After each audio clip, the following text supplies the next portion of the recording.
Hi friends, welcome to Beautifully Bookish Bethany. In today's video, I'm going to be reacting to Bridgerton Season 2, episodes 5 through 8. So this is part 2 of a vlog style review and discussion video where after I finish watching each episode of season 2 of Bridgerton, I come and give you some of my spoilery thoughts on that episode.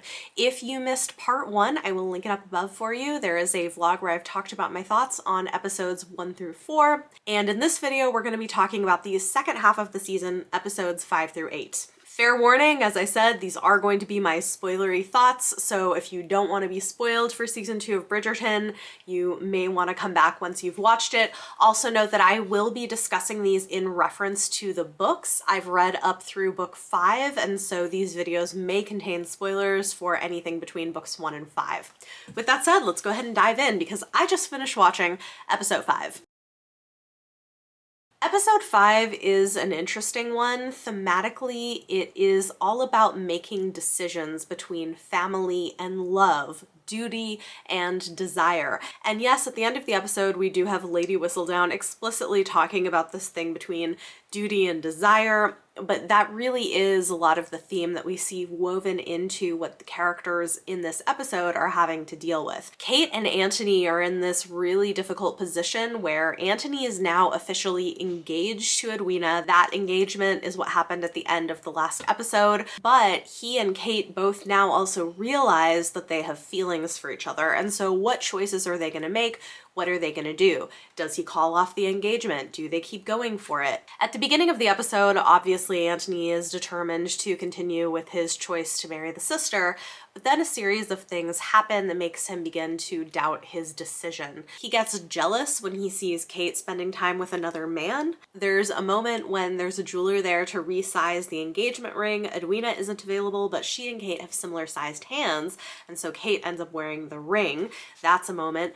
And then Lady Bridgerton is cluing into the fact that something is not quite right here. She goes to him and says, "You don't have to do this. You seem like you're walking to the gallows. If you don't want this, you can beg off." And he is like, "No, my honor won't allow it." And his mom is like, "Well, what if she did? Does she know your feelings?" And he's like, "No, there's no need."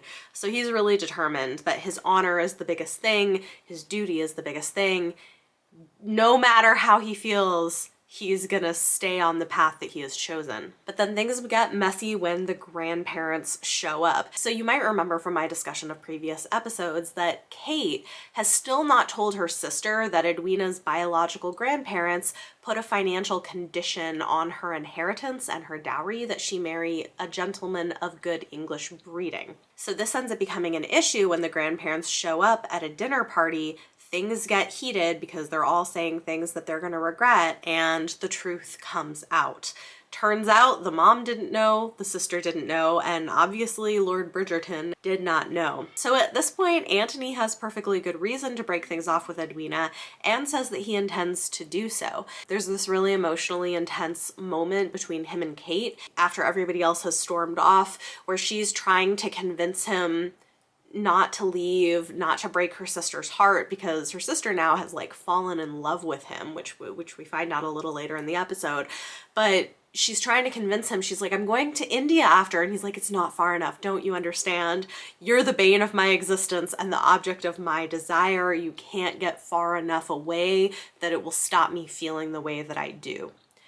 Woo!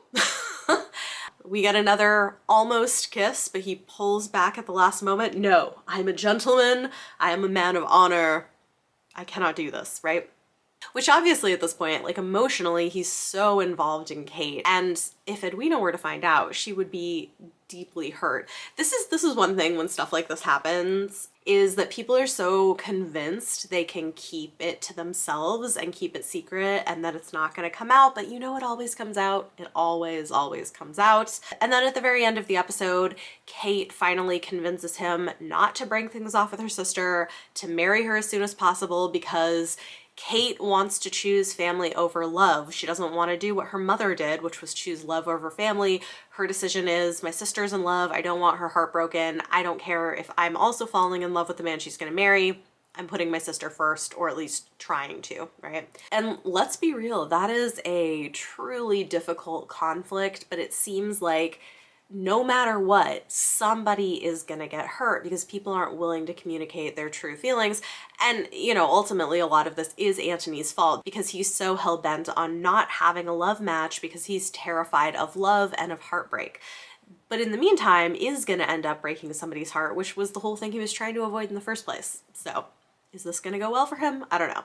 So that is our main sort of plot and thread through the episode. And I don't know what we're gonna see happen next. I really feel for Edwina because she has completely fallen for this man who has defended them against their grandparents and said, get out of here, you're not getting an invitation to the wedding, nobody wants anything to do with you. So the dowry is clearly kind of off the table now. Anyway, yeah, it's a trip. But we do have a few other little subplots, some of which are pretty interesting. Benedict starts art school for the first time and ends up getting involved with one of the live models, a woman who does nude modeling for their drawings, but is herself an artist, and they're kind of getting it on, so I don't know what's gonna come of that. I feel like the Bridgerton brothers, before they meet their woman, have, you know, get around a lot. Antony got around a lot before he finally started getting serious about settling down and getting married. But that's kind of where we're leaving Benedict. I don't have a lot of investment in that whole plot line at this point, but I feel like it's probably setting us up for a later season. Lady Featherington is scheming again, except this time with the new Lord Featherington, to try to find a way to not have their family face financial ruin.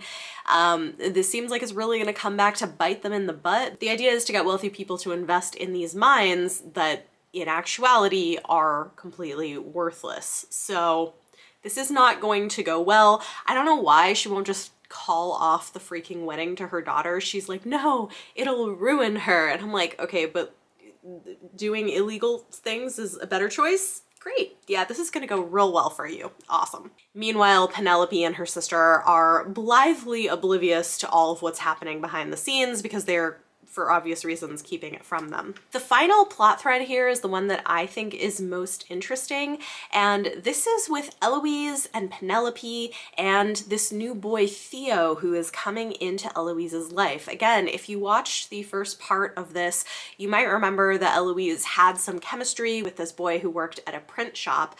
Well, it turns out he's also the author of this pamphlet on women's rights. He is a political writer, he's an activist, and she has begun sneaking away to political meetings on the poorer side of town where things might be dangerous for a lady. There is a lot of chemistry between the two of them, and I think it's interesting because in the books, I was personally kind of disappointed with Eloise's path to love. I feel like she's got so much passion in her and is so smart. I wanted to see her do something with that. So I'm really excited to see this potential plotline where she maybe gets involved with suffragists, women's rights activists, and political people and has this forbidden romance. I sort of love that for Eloise. So excited to see where that plot is going to take us. However, things get messy because of Penelope. Penelope has been investigating because she's like, what is going on? Eloise is weird. She seems to be keeping secrets. And at the end, she follows her and sees her meeting up with Theo and obviously looks super pissed. I'm a little nervous about what Penn is gonna do, partly because I've seen a couple of non-specific tweets of people being mad at her character, so I wonder if she's gonna write this into Lady Whistledown. I hope she doesn't, but I feel like that's maybe where this plot is gonna go. Gotta say though, it's a little bit hypocritical of her to be pissed off at her friend for having secrets when she herself is keeping this giant secret from her best friend that she's Lady Whistledown. And so it's interesting seeing this role reversal from Eloise being determined to unmask the identity of Lady Whistledown and investigating that, and Penn being like, oh no, she can't find out who I am. But now Penn is jealous that her best friend's attentions have turned elsewhere. And I feel like this is probably not gonna go down a good path. So that's sort of where we're at the end of episode 5. There's a lot brewing here. There's a lot of angst, there's a lot of tension, there's a lot of having to make hard decisions between love and family, between duty and desire. And yeah, where's it gonna take us in episode 6? I don't know, but we will see. I'll be back once I've seen it. All right, I just finished episode 6, and that one was a doozy. Wow, they definitely amped up the drama because like like the book, I know I said in the first installment of this, the book is dramatically different, right? There's never a real engagement, there's never a wedding ceremony. Edwina doesn't have feelings for Antony, like none of that happens. And I get it because they're doing a TV show and they want to like ramp that drama up as high as it can go, and they certainly accomplished that.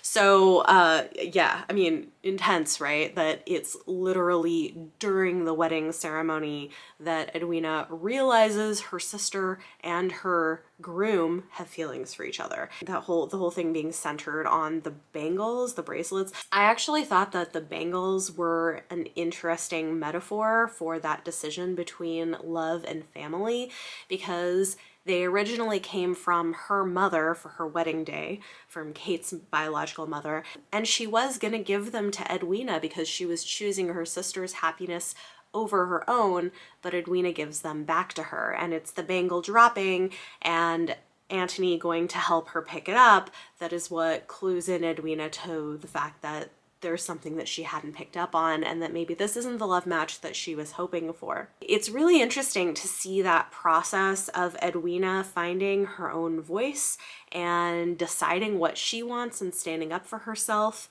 and dealing with this sense of betrayal. And it's hard because I think I can really see Kate's side of things. And maybe part of it is I'm the oldest sibling in my family, and I totally understand the feeling that you are responsible for taking care of and protecting your siblings, and also the difficulty of letting that go and letting them be adults and make their own choices.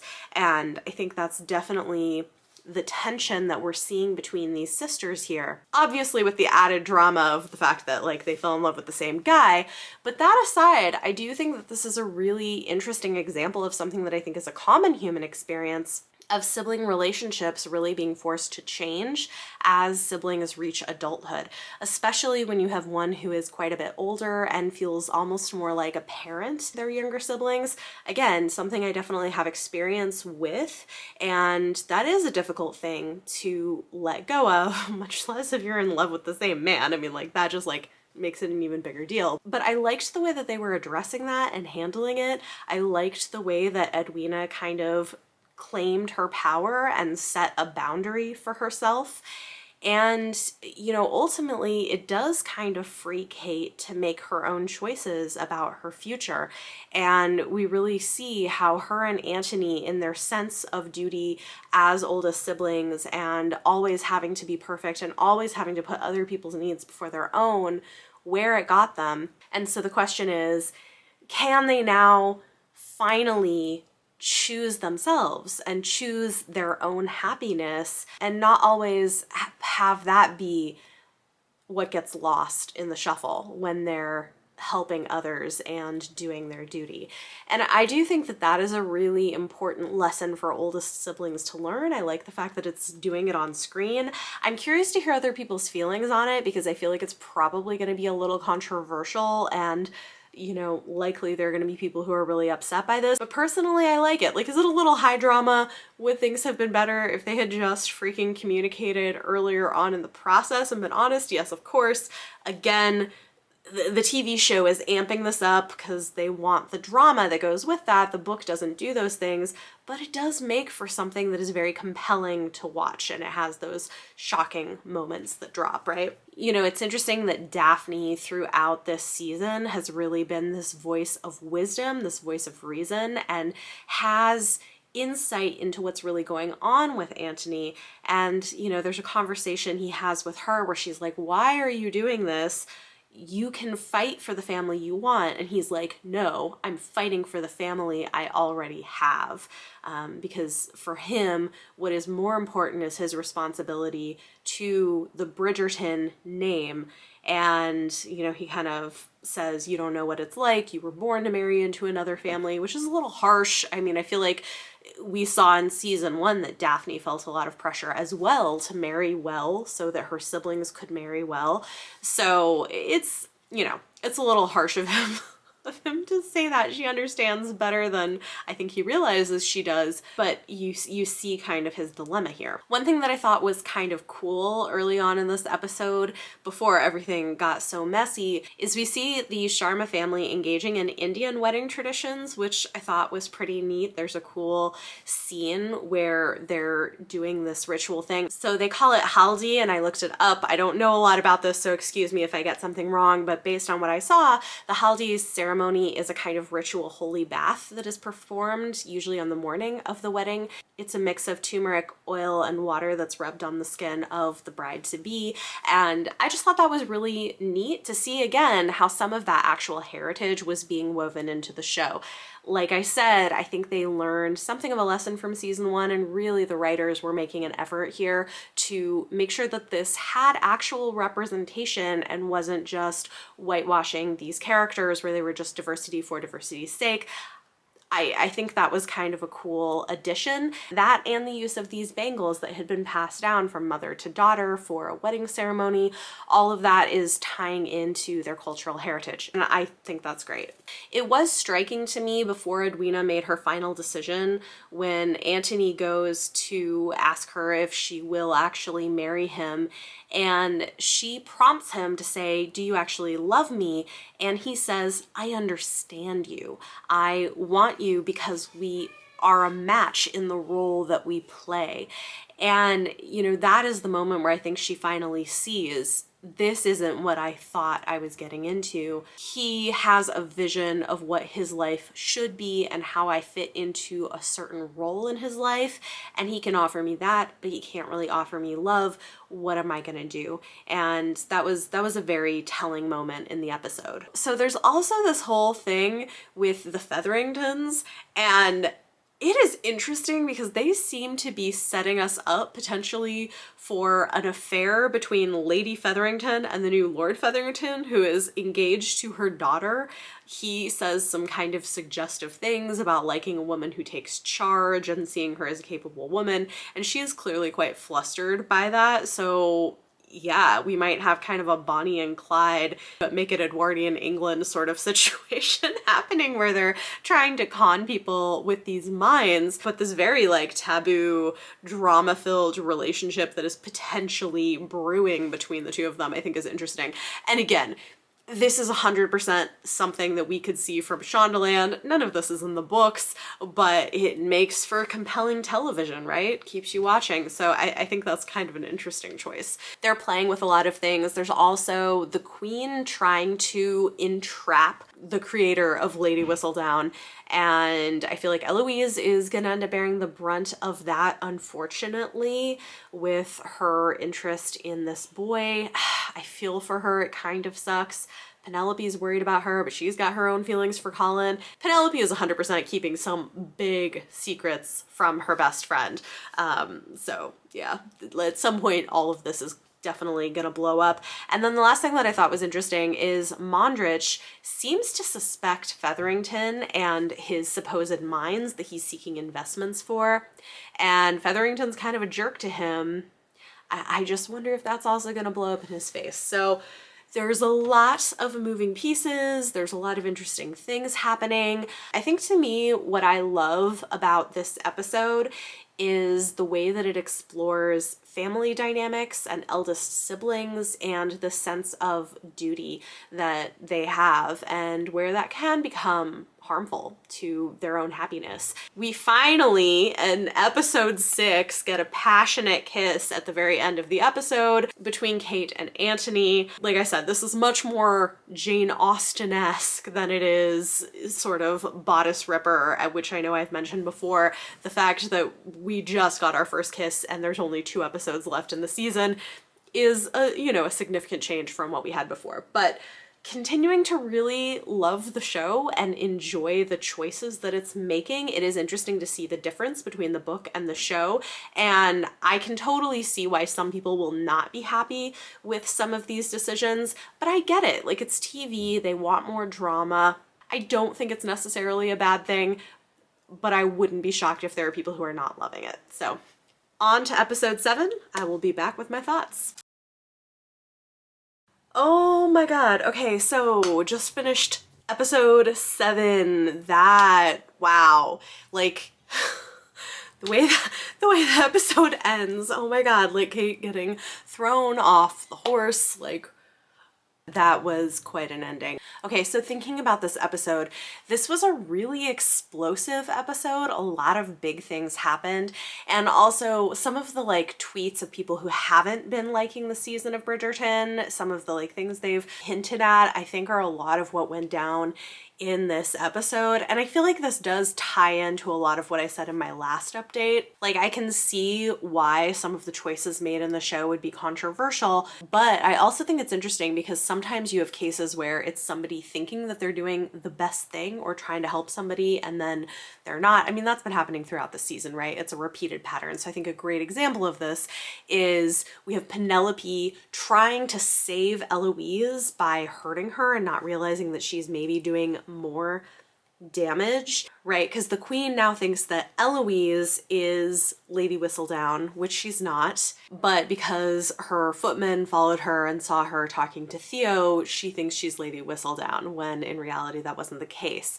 Penelope, trying to save her from the queen's wrath and whatever the queen might do, has decided to print in her next installment the fact that she had been unchaperoned talking with political radicals, basically. So instead has kind of ruined her in a way. This is gonna end up becoming a really big deal in their friendship, I feel like, and it is kind of heartbreaking, especially when you see Eloise thanking her for always being so loyal in every circumstance, and then this is what happened.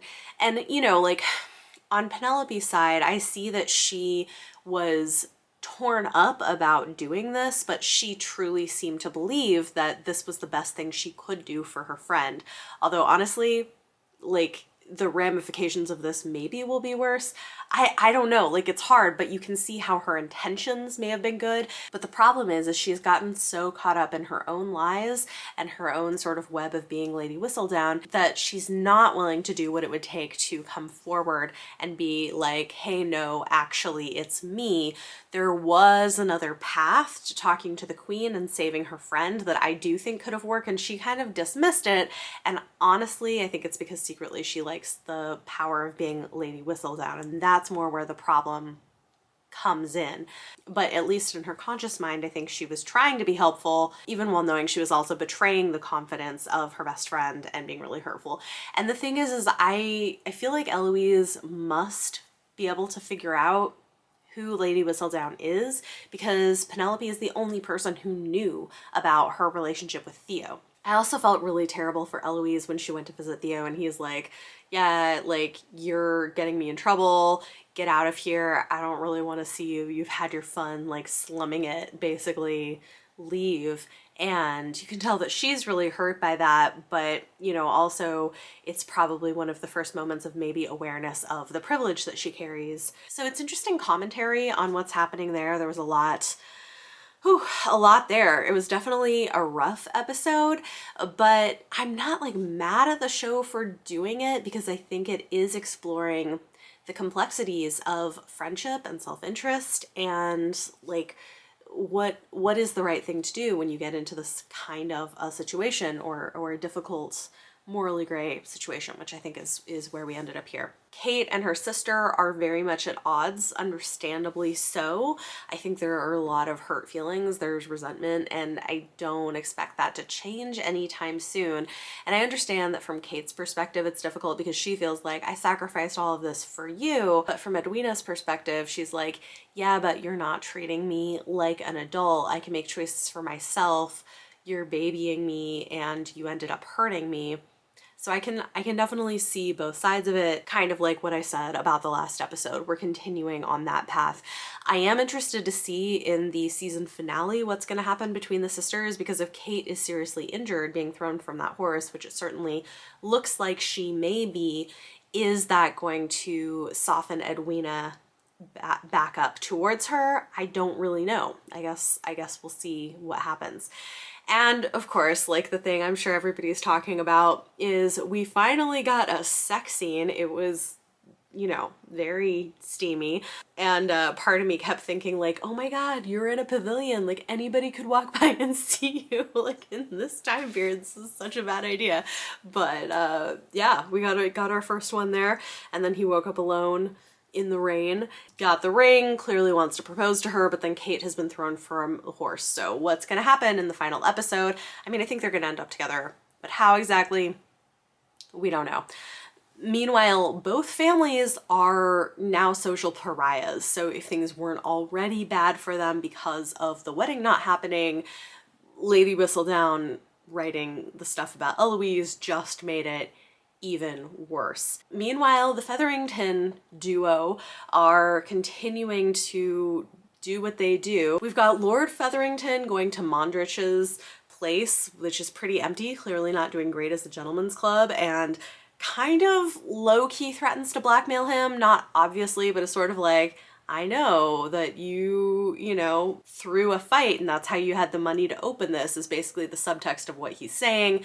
Like, don't ask questions of me, I won't ask questions of you, sort of thing. And clearly Mondrich doesn't like that, but what's he gonna do? And I just feel bad for him too, the fact that the gentleman's club is not taking off. Meanwhile, Colin Bridgerton is trying to get stakes in the mine, which is bad, but Lady Featherington is like, okay, you know, the Bridgertons are in bad shape, go ahead, close the deal, even though Penelope is in love with Colin. So it's a lot. I also feel like there's gonna be a lot for Penelope and Colin to overcome to have a relationship with each other once everything comes out.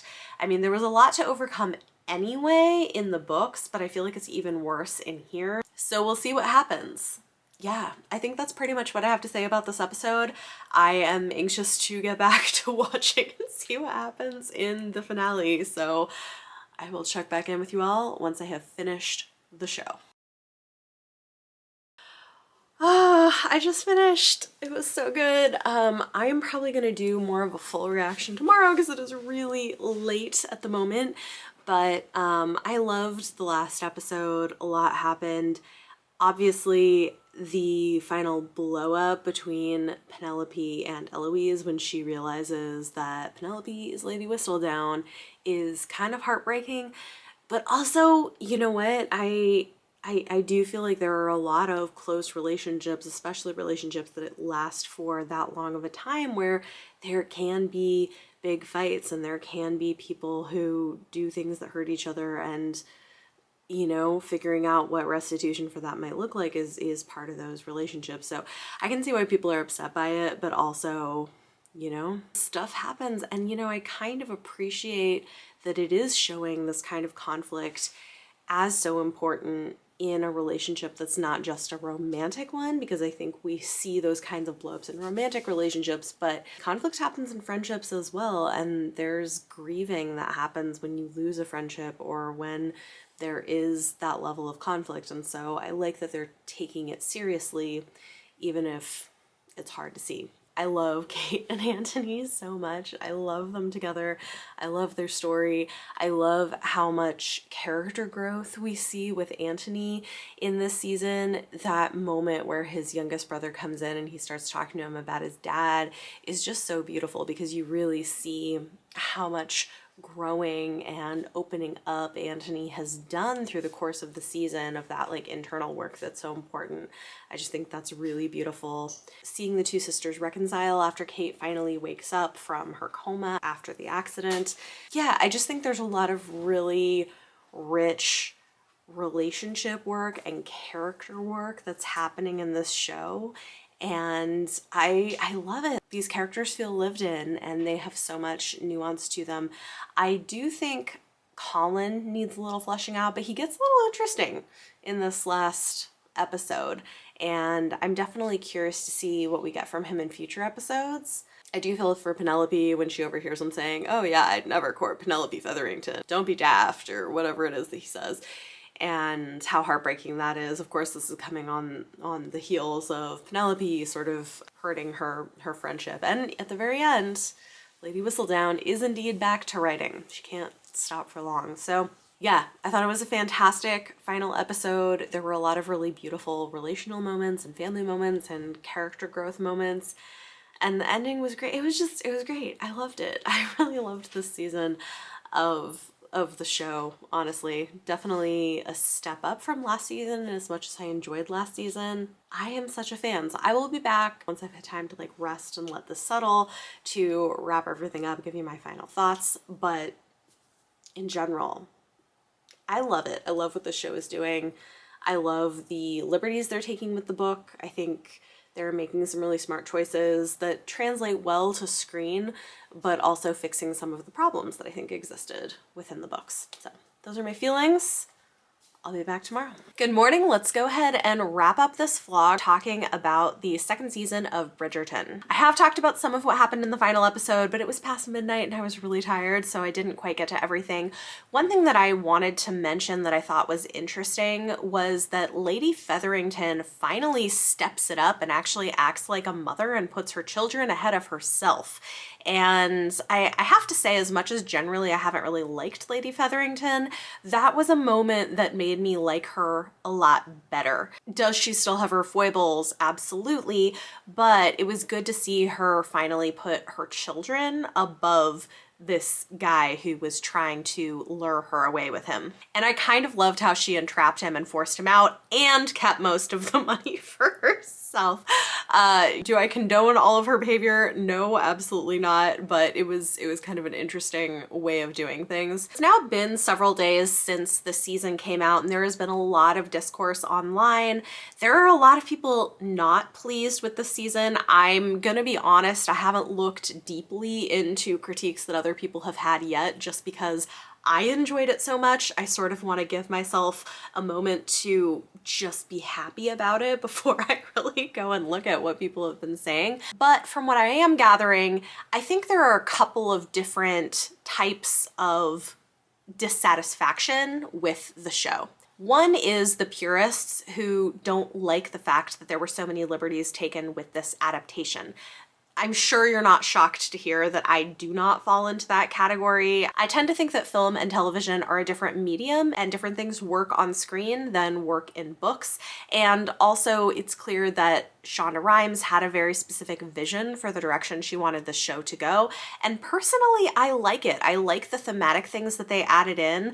I like the choices that they made to ramp up the drama and change some of the plot and some of the structure. I don't have a problem with any of it, and I find the decisions that they made mostly to be pretty interesting, if not so downright something that I like better. I love the fact that we get a true slow burn romance in the show, which isn't totally the same as in the book. I like the fact that this doesn't have the same consent issues and pushing on boundaries that we get in the book and in honestly most of the Bridgerton books. They kept it in for season 1, and the specifics of the way that was handled was probably my biggest critique of season 1. So I like the fact that in season 2 we're not doing that. I'm a fan. But that said, in terms of my feelings about the books, I like them, but I don't love them. I have a lot more issues with them than people who are diehard fans of the series. So I can definitely see how if you're watching the season, you're a diehard fans of the books, and you really wanted them to stick to the narrative in the book, you might be upset with the number of changes that have been made. I can see that being the case. Personally, I liked most of the changes that were made, but it's true that it doesn't follow the book very closely, whereas season 1 did pretty closely mirror what was happening in the book with a few changes. The other sorts of criticisms that I'm hearing are people who don't like the choices that were made with the characters at the end, didn't like the amount of drama, didn't like the fact that we have characters making bad or messy decisions. And this is another criticism that I think you see about TV, movies, and books all the time. There are people who are like, I don't like that. I want my characters to be a little bit more black and white, or I hate some of the specific behaviors that they engage with. But again, that was just not my experience with the show. It wasn't how I felt about it. I really love the way that this explores the pressures put on oldest siblings. And you know, this is similar to some of the themes being explored in Encanto, which has also been a really popular show. Obviously, this has a lot more melodrama to it. They ramped it up for the TV show. I don't have a problem with that, and I can see that it's just for TV. I don't take some of those things so seriously, but I really love the way that with both Kate and Anthony, the show is exploring the complexities of being an older sibling who has had to take on more of a parental role with your younger siblings. That was something that really resonated with me, is that because I have experience with that, because I am an oldest sibling with a lot of younger siblings, and I did fulfill that more parental style role for a long time with some of them, probably. I mean, let's be real. Who we are and the things that we bring to the table always are going to influence the types of interactions we have with any media we consume. And in this case, what Bridgerton was doing was something that really resonated with me personally because of my experiences. Other people might feel differently, might have different experiences, and may not like that the same way that I did, but at least for me, that really worked. It's so funny because I've also seen people say that they hate the costuming. I love the costuming. I love the bright, decadent, super stylized take on fashions of the time. I think it's a lot of fun. I love the visual interest of it. I also really liked the way that the costume designer showed different personal characteristics in the costumes that characters wore. I liked the fact that the Sharma family had costumes that would sometimes have characteristics akin to saris or other pieces of Indian fashion and clothing. Not 100%, but you could see some of those influences in the colors, the draping, some of the ornamentation, and I really appreciated that. I feel like there was a lot of intentionality and thought that went into the costuming choices. Some people still are not liking it, but personally, I really enjoyed that element of it. And of course, the biggest thing is I just love Kate and Anthony together. I am a huge fan of this slow burn, angsty, longing, and kind of enemies to lovers romance plot. I thought that the chemistry between the two of them was fantastic. I loved their banter. I loved the way that they interacted with each other.